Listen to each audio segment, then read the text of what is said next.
If you had 4 assets to pick to prepare for recessions, which one would they be? Yeah, so the first thing I would look at is I'd look at a government debt. Okay, if the country you're located in has affordable government debt. And so in the United States, for example, you can go to treasurydirect.gov and buy directly from the US government if you live in America. And if you live in a different country, please do something similar to this and do your research. Thanks. But right here, you can buy what's called a Series I bond. Okay, and this is a no-brainer. And I put my reputation on the line by saying you cannot lose money on this. Okay. The reason you can't lose money on this is because this is debt from the U.S. government. And this is the U.S. government is the last company on the planet that would ever declare bankruptcy. It is what it is. It's all relative. And so the way this works is you can buy them now. And what happens is every 6 months, they issue new bonds with a different interest rate. And the interest rate in the bond you buy resets as well. Let me explain what that means. So up until November 1st, you can buy this, okay, and get 9.62%. Okay, and that's an annualized return. It's amazing.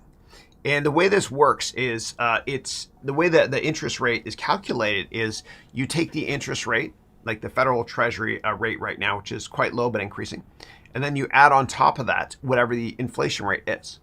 And that's how you come up with 9.62%. And so on November 1st, what's going to happen is this interest rate will change. So what that means is this. If inflation goes up, which it probably will, then this rate will go up as well. You'll make more money. If inflation goes down, and for some crazy reason the government decides to cut rates, which wouldn't happen unless there was some disaster. But if interest rates go down, this goes down as well. Okay, now some people think, well, you can lose money because of deflation. No, you can't lose money on these things. Right? And it's insured by the full faith and credit of the United States government. Now, the way it works is you have to open an account through Treasury Direct here. And then once you do so, then you can buy them. And you can only buy $10,000 worth per person. You can gift these as well. Please buy them for your kids if you have the extra capital as well. You pay federal tax only, not state. But if you use the proceeds for education, you can use that tax-free. Oh, couple of stipulations. One more thing. If you take your money out within a year, you lose money. And if you take your money out within 5 years, you lose 1/4's worth of interest payments, which is tiny anyway. So check it out, please.